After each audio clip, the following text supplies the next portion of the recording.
Hey, aren't you that one producer who makes all the cool vids and all the cool movies? Well, look, let me take a second out of your day to tell you about this. You would really want to produce this after I tell you, because in the world right now, all you see is violence, hatred, war, disease, etc. And being a global player as the United States is, we promote the ideals of freedom and democracy throughout the world and throughout the centuries that the United States has existed. And that is being amplified in the Middle East right now. More specifically, the problem in Israel and Palestine. The problem here, what I'm talking about, is Israel is pushing people out of their homes. They're kicking people out. They're committing, and they're disregarding international law. They're killing innocent people, and for what? All so they can advance the ideas of Zionism throughout the state of Israel, which in fact Zionism is the ideals of having one nation for the Jewish people, for the Israelites. However, no matter which way you look at it, Israel is in the wrong here. From topics ranging from human rights violations to breaking international law to the advancement of Zionist plans and ideas, Israel has always had the support of the United States since the creation. Right now, the United States currently funds Israel 35 billion and counting, just strictly for the military, not for humanitarian aid, not for economic aid, but strictly for funding their military. And why, you say, why does the U.S. do this? Why would the U.S.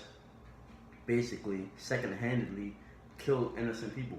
Why would we support kicking people out of their homes? Why would we support one country taking somebody else's homeland? Well, the answer lies in military and political gains in the region. Now, we have almost nothing to gain other than these reasons. On almost every single U.S. political platform, one will hear the United States strongly supports democracy and the ideas of freedom and peace. Also, one will hear the U.S. preaching about its ways of life and safety for all human life. However, when the table is turned to the Middle East, it seems this ideology is abandoned. Because all the military aid the U.S. has given to Israel, hundreds of thousands of Palestinians and other Arab denominations have been killed, tortured, displaced, and more.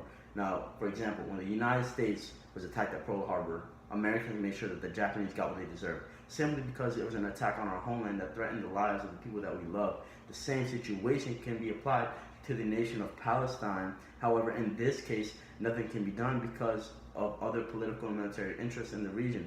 Now, this is produced, one can only imagine what will change, who knows. The U.S. will put the amount invested into military development of the state of Israel into better things, such as education. Until the world truly knows what the money is going towards, the horrible truths Israel is committing against the population of Israel, these atrocities will continue. These atrocities, they don't stop. It's ongoing. And no matter what happens, the United States will fund Israel. And that's why it's critical for you to produce this video, because we have to expose the United States. We have to get what is being done to the Palestinian people on camera so that we can see what's really happening. The truth is there. All we have to do is find it. And I feel like this production will put both of our names up there.